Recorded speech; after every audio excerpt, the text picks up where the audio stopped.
Good morning बच्चों। अब मैं आज आपको ह्यूमन रिप्रोडक्शन के अंतर्गत फर्टिलाइजेशन और इम्प्लीकेशन के बारे में बताऊंगा। और बच्चों, जैसे हम जानते हैं कि इस एनिमल के अंदर में दो तरह के फर्टिलाइजेशन, एक एक्सटर्नल फर्टिलाइजेशन, एक इंटरनल फर्टिलाइजेशन। जैसे मेढक वाला देखा होगा, इनमें हमेशा एक्सटर्नल फर्टिलाइजेशन होता है, it is always outside of the body. और ह्यूमन बीइंग में या मैमल में सब में इंटरनल फर्टिलाइजेशन होता है, जो कि it is always inside the our body. और बच्चों, स्पर्म टेस्टिस से आता है, ठीक, इंसेमिनेशन हुआ, इंसेमिनेशन से स्पर्म आया और इधर ओवरी से ओवम आया। तो दोनों की जो फ्यूजन को प्रक्रिया है, जो दोनों स्पर्म और ओवम जो फ्यूज होते हैं, इस प्रक्रिया को हम फर्टिलाइजेशन कहते हैं। और ये प्रोसेस हमारा फर्टिलाइजेशन का रहता है, इस प्रक्रिया को हम सिनगैमी भी बोलते हैं, ठीक। सिनगैमी एक प्रकार से फर्टिलाइजेशन हो, सिनगैमी को एक दूसरे का सिनोनिम्स कह सकते हैं। तो आइए इसके बारे में देखते हैं। Fertiliser fusion of sperm ovum, insemination हुआ, इंटरनल होता है। इसमें बच्चों जब ये स्पर्म का मूवमेंट जब होता है, वेजाइना से सर्विक्स में गया, सर्विक्स में यूटरस में गया, यूटरस के बाद फैलोपियन ट्यूब का जो हिस्सा होता है, जिसमें एम्पुलरी रीजन होता है, थोड़ा वाइडर पोर्शन होता है, उसमें जाकर के स्पर्म और ओवम का फ्यूजन होता है।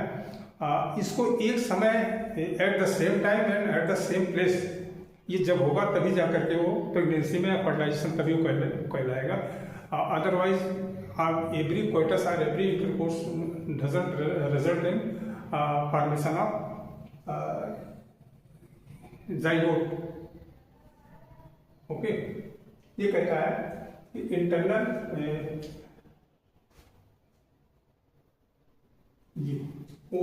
where sperm and ovum are transported at the same time and same place, where fusion will take place। फिर जब दोनों का फ्यूजन हो जाए बच्चों, तो पॉलीस्पर्मिक ब्लॉक लग जाता है। पॉलीस्पर्मिक ब्लॉक मीन्स ये होता है कि दूसरा स्पर्म उसके अंदर एंट्री नहीं मार पाएगा। अब थोड़ा सा इसके पहले हम ओवम का स्ट्रक्चर समझ लेते हैं बच्चों। ये हमारा ओवम है और इसके चारों ओर जो है ये एक रेड कलर की जो देख रहे हैं, ये जोना की लेयर है, जोना पेनिसुला इसको बोलते हैं। उसके बाहर में जो कोरोना रेडिएटा की लेयर है, और जो हमारा ओवम का जो मेम्ब्रेन है और जोना पेनिसुला के वॉल के बीच में एक पेरीविटलाइन स्पेस होता है। आप देखते हैं स्पर्म, 2-3 स्पर्म दिखाएंगे जो कि इसमें एंट्री के लिए जा रहे हैं। जब एक स्पर्म जाएगा, केवल इसको फर्टिलाइज कर एक ही स्पर्म की एंट्री मिलती है और ये स्पर्म नहीं एंट्री मार पाएंगे। तो इसमें बच्चों इस जो एक्रोसोम होता है, स्पर्म का जो एक्रोसोम पोर्शन होता है, उसमें जो स्पर्मलाइसिन होता है, जिसके अंदर 3 एंजाइम पाए जाते हैं। एक हाइड्रोलाइनेज है, एक कोरोनापेरिकेटिव एंजाइम, दोनों जोनालाइसिन है। इसका काम क्या है? हाइड्रोलाइनेज का काम क्या है? हाइड्रोलाइनेज इसमें हाइड्रोक्लोरिक एसिड बढ़ देते हैं, जिसको थोड़ा सा कंपेक्ट होता है, उसको तोड़ेगा पहले। देन कोरोना पेनिट्रेटिंग एंजाइम, इसमें कोरोना लिखा है, तो कोरोना पेनिट्रेटिंग एंजाइम जो है कोरोना रेडिएटर को तोड़ेगा। और जोनालाइसिन जो है ये जोना पेनिसुला की वॉल को तोड़ेगा। तब जाकर के इसके अंदर जो हमारा जेनेटिक मटेरियल होगा स्पर्म का, और इसका जो इसके साइटोप्लाज्म में घुसेगा, फिर इसके अंदर यह स्वाभाविक तो उसके अंदर न्यूक्लियस होगा। न्यूक्लियस के अंदर हमारा क्या होगा? गैमेट होगा, उससे जो मिलेगा और दोनों जो फ्यूज कर जाते हैं। आइए थोड़ा सा इसके बारे में। अच्छा, ये अभी हमारा जो ओवम जो आप सुन रहे हैं, इसके पहले इसको सेकेंडरी ओसाइट बोलते हैं, क्योंकि इसमें सेकंड मियाटिक डिवीजन तब पूरी होती जब इसको स्पर्म आकर के टच करता है। उसके पहले सेकेंडरी ओसाइट कर लेता है। फिर सेकेंडरी ओसाइट हमारा 2 चीज, एक ओवम में बनेगा और दूसरा जो है दूसरा इसमें से एक सेकंड पोलर बॉडी बनेगी। आइए इसी प्रकार से सेक्स डिटरमिनेशन के बारे में थोड़ा सा जानते हैं।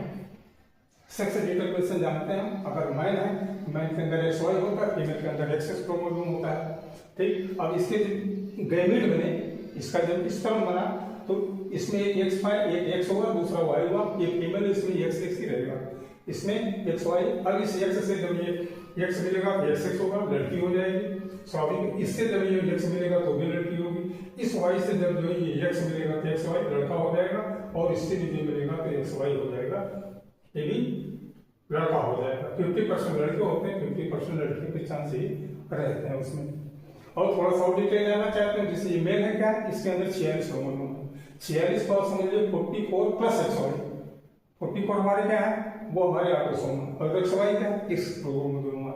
तो 23 जो कह रहा है 23 पेयर, 22 पेयर हमारे क्या होते हैं, ऑटोसोम्स होते हैं, और 1 पेयर क्या है, सेक्स क्रोमोसोम होता है। ठीक, इसमें कितने हैं, 46 हैं, इसमें कितने हैं, 46 हैं। जब हमारा गैमेट बन गया, इसमें स्पर्म बन गया, उसके अंदर जो है ये 23 हो गए और यहाँ पे 23। इसे दूसरे रूप में कहेंगे 22 प्लस 6 इसको बोलेंगे, 22 प्लस y इसको बोलेंगे, इसको 22 प्लस x बोलेंगे, इसको 22 प्लस x बोलेंगे। तो यहाँ पर इसका जो है 23 और इसका 23 मिलकर के 46 क्रोमोसोम फिर हो जाते हैं। ठीक, तो वही चीज इसको बताया गया है, इसमें समझाया गया है। आगे आइए बच्चों इसके बारे में थोड़ा सा और जानते हैं। ये देखिए, जब फ्यूजन होता है, ये हमारा ये ओवम है।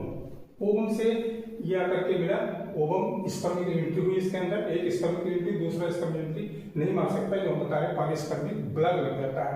1 से 2 ये सेल्स जो है 2 सेल में हुई, इसको ब्लास्टोमियर बोलते हैं। 1 से 2 मिले, 2 से 4 मिले, 4 से 8 मिले, 8 से 16 मिले, और जब 16 के सेल की स्टेज हो जाती है 8 से 16 की, तो ये बिल्कुल जैसे सॉलिड बॉल लाइक स्ट्रक्चर इसका बिल्कुल हो जाता है।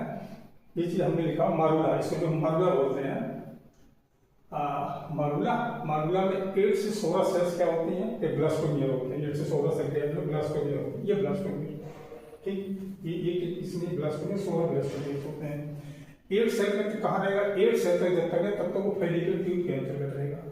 8 सेल तक ये फेलिकल ट्यूब यहाँ से यहाँ तक होती है, जो इसका जो मैंने बताया जो एम्पुलरी रीजन होता है, पहले स्टमस पड़ेगा, उसके बाद एम्पुलरी पड़ेगा, एम्पुलरी रीजन उसमें जाकर फर्टिलाइजेशन होता है। तो ये यहाँ से मूव करता हुआ यहाँ ये 2 ABCD में के स्टेज दिखाई दे, यहाँ जो है ये जाकर के फ्यूज हुआ, 2 सेल बने, 4 सेल बने और 8 सेल बने। उसके बाद ये जो है 8 सेल फेलिकल ट्यूब, तो और 16 सेल बन गए, यूटेराइन कैविटी में आ गए, यूट्रस में पहुंच जाता है, फेलिकल ट्यूब से यूट्रस में पहुंच जाता है। और उसके बाद ये जो स्ट्रक्चर है हमारा ब्लास्टोसिस्ट का, ये बाद में ब्लास्टोसिस्ट बनता है। इसमें जो ये कुछ सेल देख रहे हैं आप लोग किनारे किनारे, इनको ट्रोकोब्लास्ट बोलते हैं। ये ट्रोकोब्लास्ट की लेयर बन जाएगी, और ये इनर सेल मास, यहाँ पर इसको इनर सेल मास ऐसे हमने लिखा हुआ, ये इनर सेल मास बनता है। और बाहर ये जो पेरिसोल्फेटरी लेयर है, इसको अंदर जो कैविटी, इसको ब्लास्टोसिस्ट कैविटी बोल देते हैं। यही जाकर के पोर्शन हमारा ये ट्रोकोब्लास्ट क्या करता है, ये जाकर के यूट्रस के अंतर्गत यही अटैच होता है, किससे, एंडोमेट्रियम जो लाइनिंग है, जो एंडोमेट्रियम वॉल है यूट्रस की, inner most wall of the uterus, जो कि ग्लैंडुलर होती है, उसमें जाकर के ये जुड़ जाता है। और ये बाद में ट्रोकोब्लास्ट क्या करता है, हमारा प्लेसेंटा का कार्य करता है। प्लेसेंटा जब ये बन जाता है, देखिए ट्रोकोब्लास्ट इसमें लिखा है the CG that acts as, ये ट्रोकोब्लास्ट जो हमारा क्या होता है, प्लेसेंटा होता है, उसमें ये सीजी ह्यूमन कोरियोगोनेटोट्रॉपिक एक हार्मोन होता है जो निकालता है, प्लेसेंटा निकालता है। इसका प्रेगनेंसी टेस्ट में भी यूज किया जाता है। जो यूरिन लेते हैं उसमें टेस्ट करते हैं, तो उसमें ये सीजी अगर मिल जाता है, this mean that woman is going to be pregnant. और दूसरा क्या है, secretes enzyme that helps coming out of the zonal पेरिस्टिया, और ये भी मदद करता है जो जोना की लेयर है जो बाहर की, उससे बाहर आने में भी जो है मदद करता है।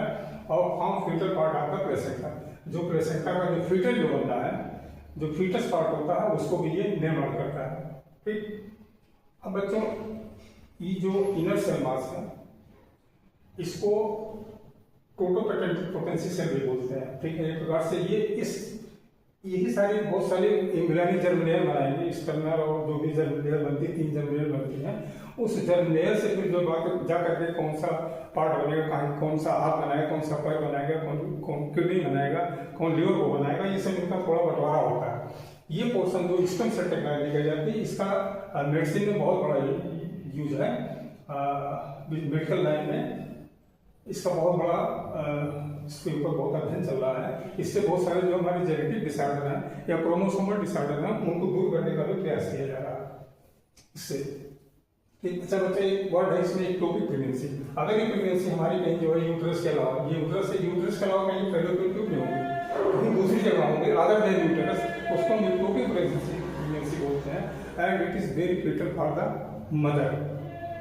फिर उसके बाद एक प्रेगनेंसी और होती है बच्चों, मोनोजाइगोटिक। मोनोजाइगोटिक में क्या होता है, जब हमारा ये सेल जो ब्लास्टोसिस्ट है, या ये सेल जब 2 भागों में बढ़ जाएगा, सपोज कोई से घटना घटी, वो 2, उसमें मियाटिक डिवीजन नहीं, वो माइटोटिकली उसने डिवाइड कर लिया और 2 उसने बना लिए, तो हमारी जो है मोनोजाइगोटिक प्रेगनेंसी, 2 जाइगोट बनेंगे, 2 जाइगोट बन जाएंगे, दोनों क्या होंगे, वो ट्विन हो जाएंगे, ट्विन बिल्कुल वो आइडेंटिकल रहेंगे, बिल्कुल एक समान रहेंगे, उनका सेम सेक्स होगा। अगर वो जो है मेल है तो मेल रहेंगे, फीमेल है तो फीमेल रहेंगे, उनका बिल्कुल सेम सेक्स होगा और उनमें कोई आइडेंटिफाई और कहीं से एक इसका इस साइड से आया, एक मान लो फर्टिलाइजेशन इधर ओवरी से, दूसरा दूसरे ओवरी से हो गया, तो डबल फर्टिलाइजेशन हो गया जाएगा प्रेगनेंसी, उसमें कुछ भी हो सकते हैं, उसमें मेल रहेंगे फीमेल रहेंगे, उनमें शकल सूरत सब अलग रहेगी। लेकिन जो ये वाला टूटता है, अगर ये जो टूट करके दो इसने जो बना लिए तो वो जो है बिल्कुल आइडेंटिकल ट्विन होंगे, उनमें आप अंतर देख करके नहीं बता पाएंगे, जीनोटिपिकली फिनोटिपिकली सब सेम रहते हैं। ठीक बच्चों, तेरा पूरा फर्टिलाइजेशन और इम्प्लांटेशन। कल हम आपको देखिए अगला कोई चैप्टर जो बताते हैं, बीच में कुछ बचा हुआ है। ठीक बच्चे, ओके, थैंक यू।